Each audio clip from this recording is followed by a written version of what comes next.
Hey guys, subscribe for daily content, and if you're shopping for gear, make sure you check out the description for the newest items at some of the very best online retailers. There's also links for some of the items that I personally recommend. Thanks!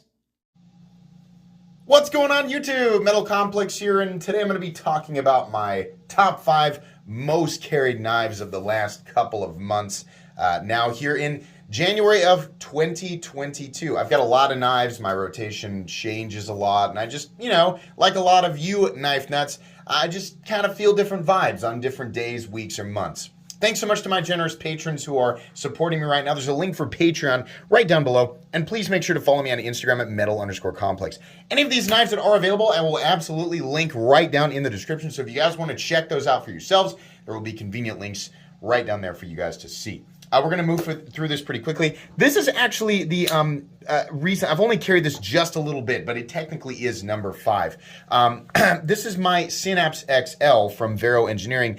Now, I had purchased this with the end-cut carbon fiber a long time ago, CPM 20CV blade. And then my buddy Al sold me very recently the Damascus pocket clip and backspacer set, which really made me want to put it into my pocket, like legitimately for really the first time since I bought it. Like when I bought it, I was like, yeah, and I carried it for a little bit, and then I put it in the thing, and it's just been sitting there. But I love he made me a great deal on this, and they fit so well, and they look so good. I'm a big fan of Damascus, so I was like, yeah, you know what, I'm going to start carrying that. So it's really only been in my pocket for a few days, but as far as like the knives that I carry, there's the top 5, and then number 6 is like way in the back, right? So a few days, in 2 months' time is enough to generally get a knife into the top 5. So yeah, this is absolutely number 5. Very much enjoy this knife. Unfortunately, this is not a knife that's very easy to get, but it is definitely something that I enjoy carrying. Bit big, bit bulky, definitely like it. Moving on here, also a more recent acquisition, one that has made it into my pocket almost every single day since I got it, but I didn't get it that long ago. And that's the Tactile Knife Co. Rockwall in MagnaCut. So I'm getting a feel for MagnaCut. As you can see here, it's definitely been put through it a little bit. It's funny, MagnaCut has such a wide range. Well, okay, let's talk about this. A lot of people say, MagnaCut, hype train, Laren Thomas said that it's comparable to this. He gives this grading scale and it's here, right? As is the case with all steel compositions, it's going to depend on individual heat treat. So for example, Laren Thomas, I think, rates MagnaCut's edge retention somewhere around S35VN, right? When we're using the heat treat that he applied to it is what he assumes will be like the mass, what most major production companies, when they get a hold of this stuff, will probably use them. That's what I'm guessing, right? It doesn't make sense for him to test it at some incredibly high hardness that almost nobody is going to, heat treat it to, because then the performance, when it actually gets out into, the hands of consumers, is going to be under what, it's rated at. So extremely high levels of corrosion resistance, very tough. Some people are saying MagnaCut is basically like a stainless crewware. But you can also see the potential for edge retention in MagnaCut is very good. For example, Pete from Cedric Anita has a test video of some MagnaCut that was hardened very high and was, I believe, far beyond M390. So it just depends on who's heat treating it and what it is heat treated to, how, the geometry of the blade, etc. This is a nice thin blade. I have no idea what the Rockwall hardness is. I have no idea how varying Rockwall hardnesses will affect it. I can tell you, just the light carry and cutting that I've been doing with it, it's doing just fine, but I don't have enough experience with it yet to really say definitively how good it is. It has no nicks or rolls or anything yet. Doing just fine. Really enjoy it though. Very light carry, very thin carry, which is something I've come to enjoy a lot more lately. So this is going to be making it into my pocket a lot more. These, I believe, are available sometimes at various retail. I'll link it if I can right down below. Moving on to, what do we do? We started with 5 and then 4, so this would be number 3. I started carrying this a little bit before I got the Rockwall. mean, it's the knife that has very recently, it's one of the knives that has made me appreciate carrying a lighter knife here lately. It's funny. It's the Benchmade Bugout. And I have said so many times, like, the Benchmade Bugout is not for me. It's not for me. And mainly when I say that, I'm referring to the standard Bugout. I hate how the standard Grivery scales feel. There's a few people watching this video flipping their Bugouts right now going, "Aw, hurtful. I'm sorry. I don't like your knife." I like the Bugout with different scales on it. G10 and carbon fiber are better, but even they really don't do the trick for me. On this knife, I just want it to be in titanium. So this actually originally was given to me by Benchmade. It was from their custom shop. They made me an S90V DLC coated blade with the green studs and the green standoffs, and then it had those darker titanium scales, which looked really good. I picked up, well, actually, Flytanium sent me their Lotus scales. That's what these are. And this is a size comparison knife, but I really like carrying it. It's also making me think differently about S90V. It's making me wonder if the S90V that I had used in the past something was wrong with it. Because this isn't nearly as chippy as when I did like my steel ranking video. This isn't nearly as chippy as some of the S90V that I had used in the past. So I may have misjudged S90V. I don't know. I'm trying to carry this and use it more and get a better, feel for it. But I very much do enjoy carrying the Bugout, especially on days where I work at home. So I wear athletic shorts and sweatpants a lot. I don't often walk around my house in jeans. So yeah, the Bugout is, it's nice in pants like that. Carrying a big heavy thing like this is a little bit goofy in sweatpants, right? So, number 3, Benchmade Bugout. Have very much enjoyed that. Moving on here. This is the knife that absolutely dominated the holiday season, and it also made the list last time, and that is my Microtech Ultratech. Just plain Jane. These are available all over the place. Actually dropped it on the concrete, so I need to sharpen that out. No big deal. It's gonna happen, right? This one's M390, and this is the newer body frame. Just been chugging along.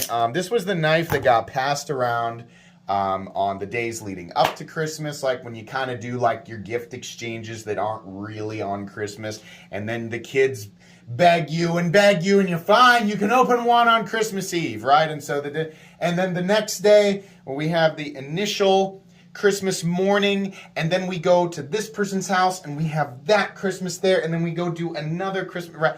All of those events. This was the knife. This was used by every family member to cut open everything. And I'll tell you, guys, as far as Christmas knives go, it's kind of weird handing off your folding knife to Aunt Betty, who has no idea how to...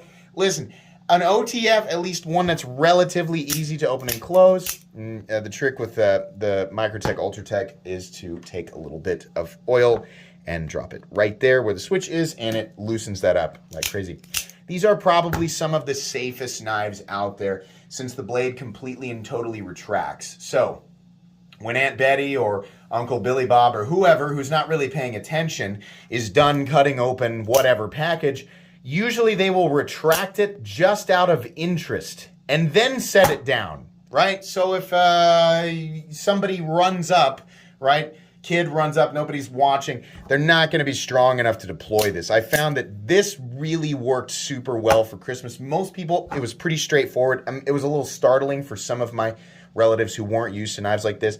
You push it forward, you use it, you retract it, and it's going to stay inside of the handle until the next person deliberately pushes that switch forward. From now on, I think a small OTF is going to be my dedicated Christmas knife. It just works better. People, once you explain how it works, it's pretty straightforward, right? Every now and then you have somebody who's just not quite strong enough to flip the switch, but I think probably between the Lightning OTF, which all of my siblings have, and probably the Guardian Tactical Recon 35 with maybe the Ultratech in a close third. Those are probably some of the best OTFs to pass around on Christmas, and they just worked really well. Obviously, they're not powerful enough to really cause much damage if somebody accidentally opens it into something they shouldn't open it into, right? But I had a great experience with the Ultratech, and I think everybody who used it, it kind of became the Christmas knife, right? So I really enjoyed that. And I've definitely been carrying that for much longer than just Christmas, just because, again, along with some of these other knives, it's just kind of light and thin, and I've just really enjoyed it. And then last but not least, this knife just keeps making the list. Yeah, the Demco AD 20.5 is absolutely, it's one of my most carried knives ever. Now, it's got a long way to go to beat some of my other knives, but let me tell you guys, this knife is available right now. There's a link for it right down in the description. If you don't have this knife yet, or you're just now learning about it, right, the AD 20.5 with the fully ambidextrous and very easy to manipulate shark lock that just makes this thing an absolute fidget beast and utility king, especially the shark's foot version that you're seeing here. This thing is incredible.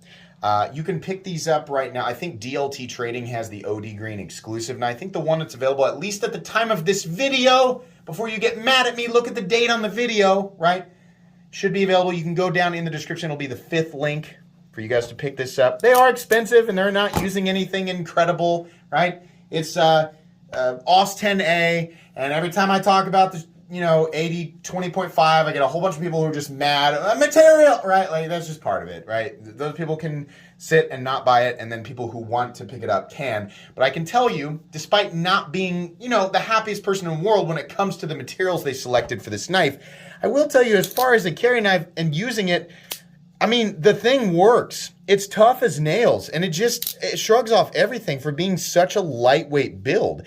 The only thing I really don't like about it is the pocket clip. Fortunately, I believe Lynch Northwest has done a aftermarket pocket clip for this thing, making it one of the most ideal EDC folding knives ever. Now, they upgrade the handle material, they upgrade the blade steel, right? With that's going to come a more, hefty price tag. They do that, and it'll be hard to argue, right? Some people are still going to go, oh, well, the shark lock, I don't like it when there's too many people who like something, so I'm going to complain about something trivial. There's a little nub right here that touches my hand, so it's not good enough. That's dumb. It's dumb, sorry. If that's something that bothers you, man, you must hate a lot of knives. Like, a lot of knives must hurt the inside of your hand. Sorry, that's kind of silly to me. Anyways, this is absolutely my number one right now, and it just is always in the pocket. I finally cleaned it off. I mean, it's got some more crap on it, right? But I did finally clean most of that stuff off of it from its last few ventures. Anyways, though, yeah, this is my lineup. So again, number one, number two here, number three, number four, and number five.